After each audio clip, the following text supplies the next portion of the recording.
I kick my feet up, put my raps on the table. You ain't got no money, you just signed to a label. That nigga kicking need to lay off the Yale. Stop with my niggas, we came Morty Draco. And we came Morty Draco. C'est archi blindé, hein.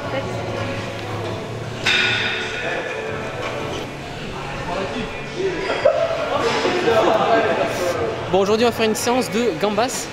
Donc je vais vous montrer comment on fait cette petite séance. On va mettre un petit edit. Je vais vous montrer aussi les protège-dents parce que je dis que je vous ai en parlé. Donc là ça fait presque un mois que j'ai les protège-dents. Je vais vous montrer comment ça fonctionne. On va se changer. On va aller faire un peu de vélo pour chauffer les genoux et ensuite on va faire un petit échauffement aussi en complément, donc échauffement des mollets, des ischios et des quadriceps avant d'attaquer la séance. On part sur la 3e ou 4e série d'échauffement. On va commencer à être un petit peu sur du lourd, donc on va mettre la ceinture pour protéger un petit peu le dos. Ça permet de réduire un petit peu l'amplitude, de pousser un petit peu plus lourd. Et aussi on a attaqué déjà, on a mis les élastiques. À la série d'après, je commencerai à mettre le protège-dents parce que ça sera vraiment lourd.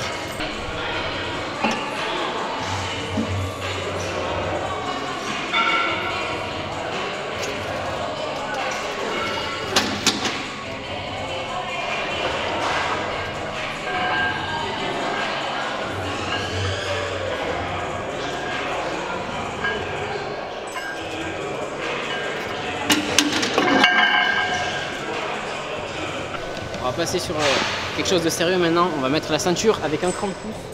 Si tu regardes, ça c'est la ceinture en S. J'ai fait des trous en plus pour la mettre pour les occasions un peu plus sérieuses. Là, on va pour serrer au max.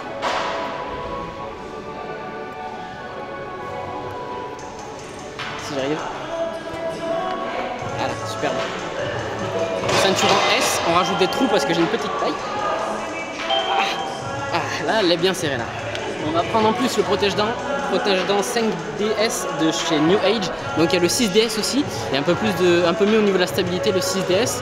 Après il est un peu plus gros donc à voir. De toute façon celui-ci va me faire maximum 2-3 semaines de plus. Après il sera claqué parce qu'il se défend, enfin il s'explose assez vite. On commence à voir déjà la gomme qui s'en va. Bon, pour revenir sur le protège-dents, quand est-ce que j'utilise? Moi j'utilise en gros sur les séances de lourd et en général sur l'exercice d'après. Donc sur mes 2 premiers exos j'utilise les protège-dents et ensuite j'évite de trop les utiliser parce que je commence à avoir des douleurs à la mâchoire et c'est pas forcément hyper agréable vu que je fais des séances assez longues, environ 2 heures, 2 heures et demie si on compte l'échauffement. J'aime bien les mettre sur les premières heures, enfin sur la première heure pour m'aider à bien me concentrer et rentrer dans le truc. Et est-ce que je constate un gain de force avec? Eh bien, c'est difficile de le mesurer sur un mois parce qu'il faudrait avoir un panel beaucoup plus grand pour le mesurer. Mais ils disent l'avoir déjà mesuré cet écart-là de 5% de force. Pour ceux qui ont lu la méthode de Lavier 3, c'est dans la 3 je crois, méthode de Lavier 3. Si vous ne l'avez pas fait, allez absolument la lire. Michael Gundil en parle et il explique du coup les bienfaits d'utiliser un protège-dents pour les dents et pour le gain de force. Donc c'est pas moi qui vais faire des études sur ça, ça sert à rien de trop, on va dire, épiloguer sur ça. Mais moi je peux vous dire que je vois à mon niveau une meilleure concentration et donc du coup ça me permet de pousser plus lourd, souvent c'est ce qui se passe. Donc franchement moi je recommanderais ça, ça coûte pas si cher que ça peut vous permettre de ne pas vous éclater vos dents, ça peut vous permettre d'être plus focus et donc du coup avoir un meilleur gain de performance, donc je trouve ça super bien. En plus de ça il y a quelque chose qui est très pratique, c'est qu'une fois que vous le mettez, c'est difficile de parler, du coup il n'y a personne qui vient te chercher, donc tu parles à personne et tu t'entraînes un peu mieux. Donc rien que pour ça, il y a un gain de temps sur votre séance et un gain de force. Donc on va passer sur cette série là. On va dire que je peux mettre plus lourd que ça, je peux mettre environ une plaque de chaque côté en plus, voire 2. Mais on va commencer à compter à partir de là. Donc je vais essayer de faire je vais essayer de monter jusqu'à 16 répétitions. Ensuite je vais monter plus lourd à la série d'après. Et je vais essayer de faire un petit peu moins de répétitions. Donc là sur la barre, il y a actuellement 390 plus 80 kg d'élastique.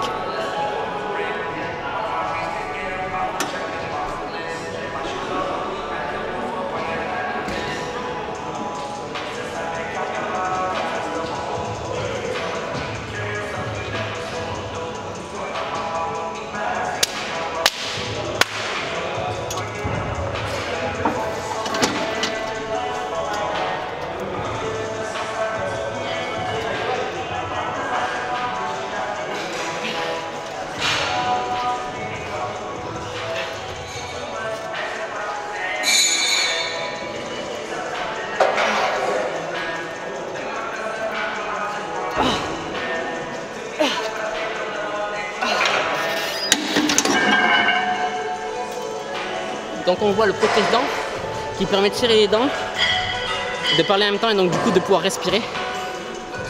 Là je suis un peu en syncope, pas beaucoup d'oxygène dans le cerveau, donc on va se reposer un petit peu quand tu fais du lourd. Faut faire attention à ça, ça augmente énormément la pression cardiaque.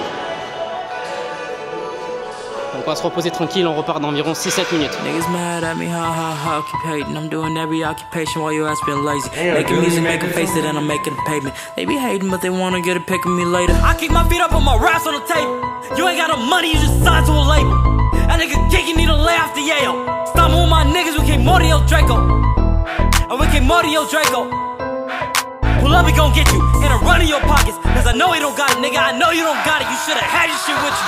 Don't wanna be the type to end up in the penitentiary. Fuck around and end when the nigga keep trying to mention me. Keep my name about your mouth, I ain't your fucking dentistry. Knock him out and talk about all of my violent tendencies. I was suicidal as a teen and still don't give a fuck. 10 years later, you wanna shoot or wanna knuckle up. Bon, pour pas que la séance s'éternise, on va passer sur 4 exos en même temps, on va faire un petit circuit. En fait, on va juste tout enchaîner, c'est pas forcément très grave. On va faire des quadris, donc avec du leg extension. On va enchaîner ça avec des adducteurs, abducteurs. Et on va faire ça encore avec des mollets. Donc on va tout enchaîner, ça va nous permettre d'aller vachement plus vite. On n'a pas besoin forcément de repos parce qu'on ne travaille pas les mêmes groupes musculaires. Donc on va faire ça rapidement pour terminer cette séance-là, parce que ça fait déjà un moment qu'on est là. Vu que je mets pas mal de repos sur la presse, donc ça va nous permettre de speed ça en environ... Je pense qu'on peut finir ce circuit en 15 minutes, quelque chose comme ça, 4 séries sur chacun. He don't wanna run it, he running, he ain't attacking me. Left hook, fuck around and shook his old reality. Feeling froggy, go ahead and leap. I'ma have to drop that nigga off his feet. Nigga keep barking like nigga know me. I ain't for the talking, if I caught him, we gon' lock it in. Niggas mad at me, ha ha ha, keep hating. I'm doing every occupation while your ass been lazy. Making music, making face it, and I'm making the pavement. They be hating, but they wanna get a pick of me later. I keep my feet up on my raps on the table. You ain't got no money, you just signed to a label. That nigga geeky need to lay off the Yale. Stop with my niggas, we came Mordio Draco. And we came Mordio Draco. Pull up, we gon' get you in a run in your pockets. Cause I know he don't got it, nigga, I know you don't got it. You should've had your shit with you.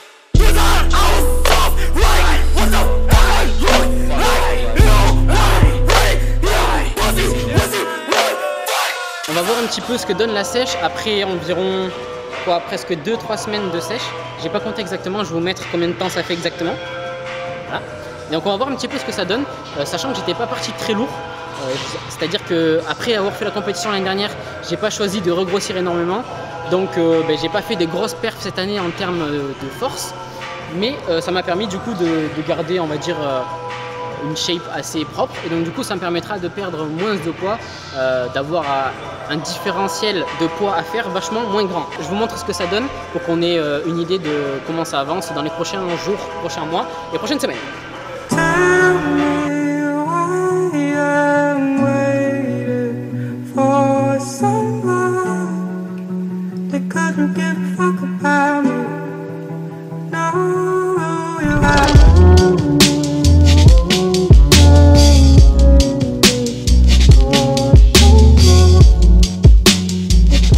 Donc là on aura juste ça à dégager pour que ça soit pas trop mal.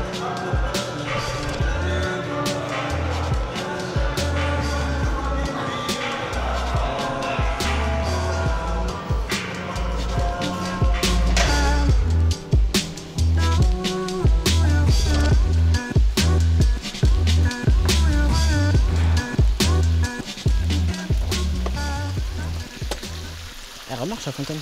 Ouais. Superbe. On va pouvoir prendre un petit peu le soleil, du coup en se mettant ici. On va manger 2 steaks, de la mozza, des tomates jaunes. Et en plus de ça, on aura une banane. Avec le bruit de la fontaine, c'est quand même plutôt agréable. On va faire de l'ASMR. Là, je touche le micro. C'est archi énervant. Je suis en train de monter la précédente vidéo donc où je vous montrais l'apprentissage de mon ollie. On est à peine quelques jours après que je vous ai filmé la précédente vidéo, donc j'ai pas eu le temps de m'entraîner. Mais j'ai remarqué un petit truc en dérushant, c'est que quand j'envoie mon ollie, en fait, j'envoie mon pied, en gros on a la planche là comme ça, je devrais envoyer mon pied comme ça, donc râper comme ça sur la planche. Et en fait je tourne mon pied, et du coup je frotte mal la planche, j'ai l'impression, donc je vais essayer tout à l'heure de m'entraîner et d'amener le pied un petit peu plus en balayant de côté, en utilisant vachement plus le côté et pas la pointe. On va voir si ça fait un changement. Aussi, j'ai trouvé un autre truc, c'est que quand je faisais mon placement, en fait j'étais dans une rue qui est un peu merdique et du coup elle est penchée. Et donc du coup ben, mon truck en fait se bouge trop. Alors quand je lance, j'envoie vers l'arrière et du coup je suis vachement déstabilisé. Donc là je vais essayer de trouver un spot un petit peu mieux où mon skate ne bouge pas du tout. Comme ça je pourrais envoyer plus facilement. Et on va voir si en mêlant ces deux choses là on va réussir en pratiquant. Parce qu'il faut toujours pratiquer, c'est un petit peu la clé de la réussite dans ce truc là. On va essayer de passer ce petit ollie. On s'acharne dessus parce que j'ai vraiment envie d'apprendre le kickflip. Je trouve ça vraiment archi stylé quand la planche tourne. Donc voilà, on a encore pas mal de progrès à faire. Alors je veux vraiment réussir cette première étape de ollie. Je vais y arriver, je sais que je vais y arriver. Ok les gars, vous êtes avec moi, je sais que je vais y arriver. Donc on va bosser encore un petit peu, j'ai pas mal de choses à faire. Je vous ai pas montré le goûter, j'ai mangé une banane avec du peanut butter. Et j'ai mangé aussi une petite tartine avec du jambon. Donc une tartine que je vous ai déjà montré. Et le jambon, je vous ai déjà montré aussi. Donc j'ai mangé ça. En même temps que je bosse, je dérush. Et voilà. On attaque. Je vais vous montrer un petit peu comment je skate. Yo, on est arrivé au parc. En fait, j'ai trouvé un truc qui est plutôt pas mal. Comme je vous ai dit dans l'analyse, en fait, je voulais caler mes roues un petit peu mieux. Donc, j'avais trouvé hier un petit endroit pour les caler. Là, j'ai trouvé du coup un parc. Et ce qui est pas mal avec le parc, c'est que ça rebondit un petit peu mieux. C'est des trucs pour les enfants, les petits revêtements là qui sont un petit peu mous. Du coup, ça rebondit vachement mieux, ça m'aide. Et la planche, quand elle retombe, bah, faut pas un bordel monstre. Donc, je peux balancer un petit peu plus parce que dans le quartier, ils vont vouloir me chasser après. Donc, on va s'entraîner ici. Et ensuite, on va revenir sur 2-3 trucs à propos de la marque que je voudrais vous expliquer. Aussi, maintenant que j'y pense, je vais le dire, j'ai pas précisé plus de choses sur les protège-dents parce que il y a beaucoup de choses qui ont été réfléchies et qui ont été montrées par Michael Gundil et il vend ses livres, ça lui permet de vivre, etc. Donc je n'ai pas envie d'expliquer plus de choses parce que ça reviendrait à piquer son travail. Donc allez acheter son livre plutôt, vous verrez les explications un petit peu plus poussées. Comme je vous ai dit, page 59 pour les protège-dents. Dans tous les cas, c'est un vrai investissement, 26 € je crois que ça coûte pour sauver votre santé, ça n'est pas très cher. Donc on va s'entraîner, on va essayer, voyons ce que ça dit. Donc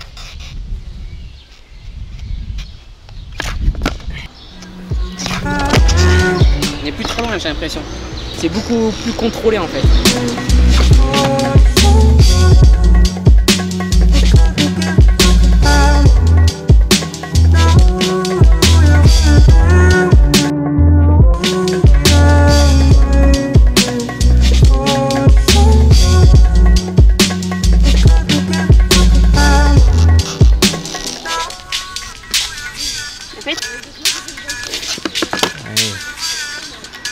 En fait, c'est incompréhensible.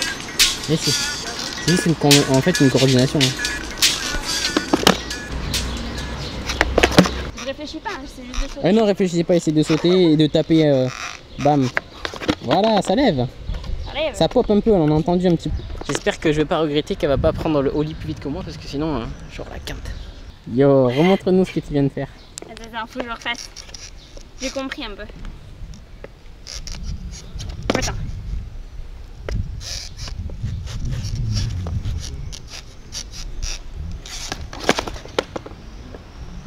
C'était mieux tout à l'heure. Ouais. Presque, allez.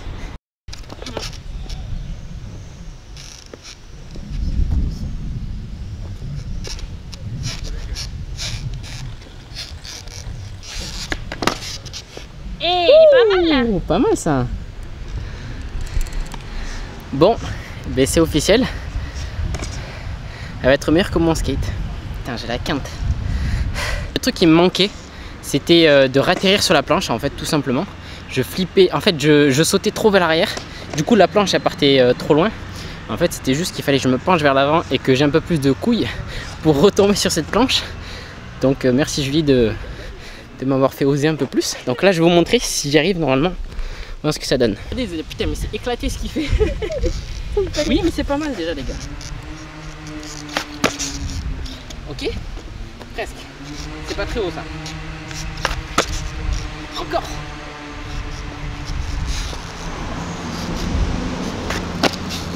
Eh, c'est bon. Putain, on est chaud ou pas là? Ouais. Let's go. Ça y est, vas-y, je refais un dernier pour la route, regarde. Le dernier, après je vous explique un truc.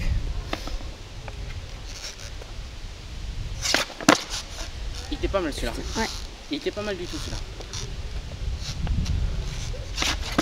Oh, yes. Bon, on va pouvoir parler de notre truc alors. On va laisser Julie s'entraîner à faire des ollies. Bien, putain. Putain, on a réussi là. Ouais, il était bien celui-là. Alors, ce que je voulais vous dire, c'est à propos de la marque de vêtements. Parler un petit peu de ce qui s'est passé sur la première collection et qu'on a essayé de ne pas refaire donc sur la seconde. C'est à propos de la livraison. La partie poste était très compliquée, c'est elle qui nous limitait dans la croissance, on va dire, du projet, parce que les envois coûtent cher et en plus quand tu passes en pro, c'est encore plus cher parce qu'il y a la TVA qui est ajoutée, donc 20%. Pour vous dire, un envoi en France, ça coûte 9,80 €, donc c'est conséquent, c'est pour ça qu'on est obligé de le facturer et comme je vous ai dit, je pense que c'est pour le mieux. On a essayé comme dans les premières fois de faire du retour, des envois gratuits, mais c'est très compliqué, très compliqué parce que ceux qui font ça, les sites qui font ça ont un trafic énorme. Si on prend Azos par exemple, je ne sais pas combien de milliers d'envois et je sais qu'ils ont par exemple 30 ou 40% de retour du fait de leur livraison gratuite et de leur retour gratuit, donc c'est absolument conséquent. Pour pouvoir absorber un retour de 40%, il faudrait avoir des marges absolument monstrueuses et surtout avoir des contrats avec les envoyeurs hyper conséquents, parce qu'il faut savoir qu'avec Mondial Relay, ils ont dû négocier des tarifs où l'envoi leur revient quasiment à rien, quoi. Donc c'est ça qu'il faut voir aussi, parce qu'en termes de volume, ils sont gigantesques, donc ils peuvent se le permettre. Mais à la base, c'est une structure, je pense, qui a amené des sous. Ils sont pas partis de zéro, donc voilà, c'est plus compliqué que ça. Il y a une grosse pénibilité. On est un petit peu mis ici avec un petit peu plus de lumière. Alors, je voudrais revenir sur une dernière chose par rapport à la marque, c'est que j'ai envoyé les designs à l'usine avec laquelle je travaille au Portugal. Donc en fait, on a une phase qui va être assez longue de développement de tous ces articles-là. Donc on a des jogging, on a des nouveaux shorts, des débardeurs, des t-shirts, des hoodies, des pulls, tout ça qui va être archi stylé. Mais pour que ça se développe, il faut énormément de temps. Donc toute cette partie-là qui sera complètement faite par moi de A à Z sera une partie où je vais travailler avec l'usine dans le développement et dans la recherche des matières. Donc j'ai une idée en tête, je sais déjà ce que je veux. Maintenant il faut qu'on trouve les matières qui peuvent satisfaire nos besoins, enfin mes besoins vis-à-vis du design que j'ai fait. Donc du coup toute cette partie là elle va être assez longue de recherche. Une fois qu'ils auront fini de rechercher de leur côté au Portugal, ils vont nous envoyer des textiles, donc ça peut venir d'Italie, ça peut venir du Portugal. On va essayer de travailler au maximum avec des matières européennes, donc on va les recevoir. De mon côté je vais étudier, voir ce qui peut correspondre. On verra en fonction des coûts, parce que moi ce que j'aime en général c'est les choses qui valent très cher, donc il faut voir si on peut les faire rentrer sur une plage budgétaire adaptée à ce que je veux faire. Donc ça sera une gamme qui sera un petit peu au-dessus, ça sera en termes de matière vachement plus épais, etc. et hyper recherché, donc forcément il y aura un coût qui sera plus élevé, donc il faudra voir à quelle mesure ce coût sera plus élevé et voir si ça fit dans nos budgets. Donc toute cette partie là de recherche, ensuite on aura une partie pour le développement du pattern, en fait le développement des patrons. Une fois que ces patrons seront faits, on aura donc nos premiers modèles qui sortiront, nos premiers prototypes. On les recevra, si tout est bon on les validera. Évidemment en général il y a plusieurs modifications à apporter dessus, donc une fois que ces modifications seront apporter, il y aura des va-et-vient.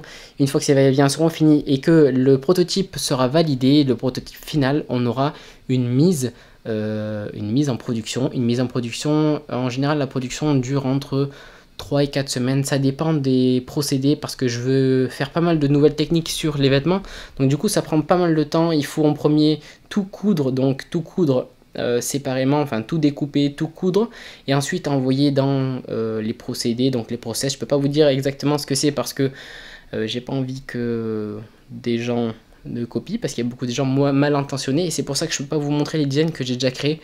Je vous les montrerai quand ça sera presque terminé, mais comme je vous ai dit, il y a beaucoup de gens qui copient et on n'a pas besoin de copier pour avancer nous, donc on va éviter aux copieurs d'avoir de quoi se nourrir. Et on va continuer, comme je vous ai dit, sur ce procédé-là. Ça durera environ 4 mois, je pense. La dernière fois, on avait mis un truc comme 4 mois, mais c'était compliqué parce qu'on avait de notre côté à gérer les usines de textile. Cette fois-ci, on va essayer de déléguer la partie recherche de textile. Et donc, du coup, ça sera sûrement plus rapide et de meilleure qualité, avec des coûts un peu plus avantageux, vu que les usines travailleront avec les textiles. Et autre chose, une petite technique, c'est qu'on va essayer d'utiliser des matières dans plusieurs items, donc ça permettra d'avoir une collection qui est plus homogène, une collection qui sera plus homogène, donc ça sera plus stylé à regarder en photo, étant donné que les matières seront quasiment les mêmes sur plusieurs items. On aura des rappels de matière, donc ça sera super beau à voir. Et surtout en termes de budget, c'est intéressant aussi, parce que on peut commander des quantités plus grosses, et donc du coup avoir un petit prix, ou voilà, voir ce qui peut être avantageux. Voilà. Je pense que j'ai beaucoup parlé, et du coup on va finir ce vlog ici. On va sortir plein de vidéos. Ciao ciao.